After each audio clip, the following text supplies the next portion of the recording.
देश जलाउने त हर्केको टिम पो रहेछ त। पुरा प्रमाणसहित भिडियो आएको छ। पहिला यो भिडियो हेर्नुहोस्। आन्दोलनमा साहस देखाउनु भएकोमा हार्दिक धन्यवाद ज्ञापन गर्न चाहन्छु।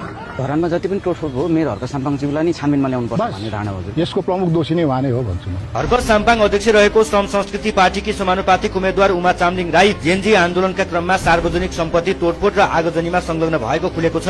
के अरे गोदावरीदेखि चलाउँदै राष्ट्रपति भवनदेखि जलाउँदै चाबेल पुगेर अनि खाजाहरू पनि मान्छेहरूलाई हुन्छ नि ठाउँ ठाउँमा किन्दै खुवाउँदै हिँड्दै गरेको होइन। मलाई यति खुसी लागेको छ यस हामीले जित्यौँ। उमा चामलिङ राईको नाम श्रम संस्कृति पार्टीको आदिवासी जनजाति महिलातर्फ 6औं नम्बरमा रहेको छ।